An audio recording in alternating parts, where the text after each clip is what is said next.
তারকেশ্বর গ্রামীণ হাসপাতাল ও তারকেশ্বরের বিডিও অফিসের যৌথ উদ্যোগে গ্রীষ্মকালীন তীব্র রক্ত সংকট মোকাবিলা করতে ও রোগীর মুখে হাসি ফুটিয়ে তুলতে স্বেচ্ছায় রক্তদান শিবির আজ বৃহস্পতিবার সকাল 11টা থেকে শুরু হয়ে যায় মহতি রক্তদান শিবির। তবে পুরুষদের তুলনায় মহিলাদের উপস্থিতি ছিল চোখে পড়ার মতো।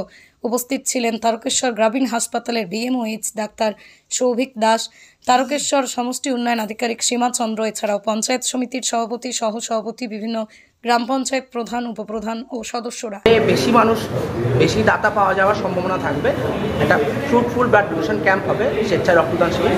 সেই হিসাবেই বিভিন্ন ব্লকে যেমন হচ্ছে আজকে, তেমনি আমাদের তারকেশ্বর গ্রামীণ হাসপাতালে তারকেশ্বর ব্লক এবং পঞ্চায়েত সমিতির সমস্ত কর্মকর্তাদের উদ্যোগে এবং সাহায্যে আমরা তারকেশ্বর গ্রামীণ হাসপাতালে আজকে রক্তদান শিবির করছি স্বেচ্ছায়। এখানে আমাদের বিডিও ম্যাডামও আমাদের যথেষ্ট উদ্যোগ নিয়েছেন। আমাদের পঞ্চায়েত সমিতির সভাপতি ম্যাডাম, সহকারী সভাপতি সাহেব, জয়েন্ট সাহেব এবং এমএলএ সাহেবেরও আমাদের আশীর্বাদ আমাদের কাছে আছেন। তারা আমাদের করেছেন এবং আমাদের ব্লকের যে বিভিন্ন অন্যান্য আধিকারিকরা আছেন, বিভিন্ন পঞ্চায়েতের আধিকারিকরা, প্রধান সাহেবরা, সহকারী সাহেবরা সবাই এখানে আছেন। তারা এসছেন, তাদের সাথে উদ্যোগী মানুষরা এসছেন, তারা আজকে রক্তদান করছেন। কতজনের জন্য ব্যবস্থা করা? আমাদের এখানে প্রাইমারিলি ইনিশিয়ালি আমরা টেন্টেটিভ যেটা ভেবেছিলাম একজন 50 থেকে 60 জনের মতো, কারণ সেই হিসাবে আমরা আরেকটু বেশি ডোনার এক্সপেক্ট করেছিলাম। কারণ কিছু মানুষ থাকে যারা আলটিমেটলি টেস্টিংয়ের ক্রাইটেরিয়াতে হয়তো বাদ পড়ে যান, উইলিং থাকে। তারকেশ্বর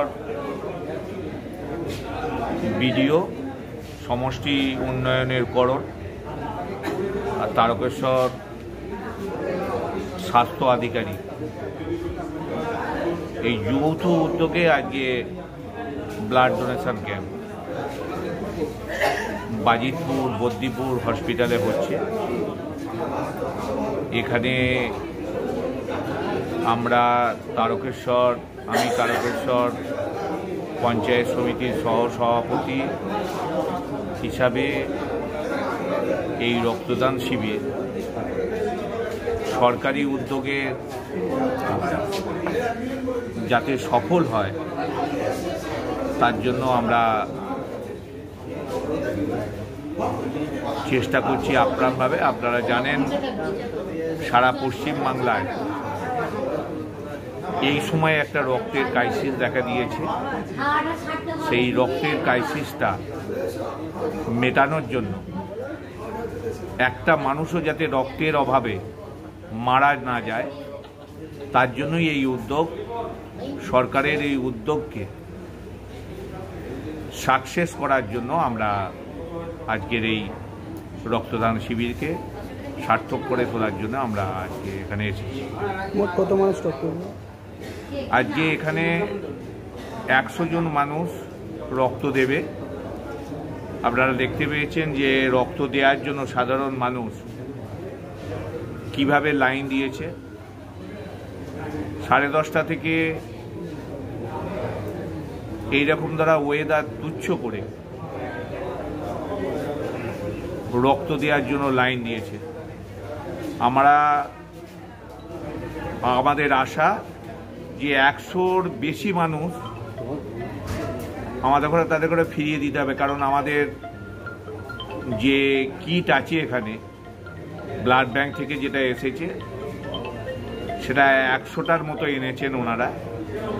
বাদবাকি আমাদের 125-30 জন মানুষ রক্ত দেবে, সেগুলোকে আমরা আজকে ফেরত দিতে হবে। পরবর্তীকালে আমরা তাদের যাতে রক্তটা নিতে পারি তাদের নাম লিস্ট করে আমরা রাখছি। তাই আজকের এই রক্তদান শিবির সার্থক করে তোলার জন্য প্রত্যেকটা মানুষকে আমরা ধন্যবাদ জানাই। সাথে সাথে আমাদের যেসব সাংবাদিক বন্ধু ভাইয়েরা এসেছে তাদেরকেও ধন্যবাদ জানাই। যারা রক্ত নিতে এসেছে আরামবাগ ব্লাড ব্যাংক থেকে, তাদেরকে আমরা ধন্যবাদ জানাই। কারণ আজকের এই মহতী অনুষ্ঠানে উপস্থিত থেকে রক্ত নেওয়ার জন্য এবং যারা রক্ত দিচ্ছে তাদেরকে আমরা আমাদের অন্তরের অন্তঃস্থল থেকে তাদেরকে অনেক অনেক শুভেচ্ছা, ধন্যবাদ জানাই।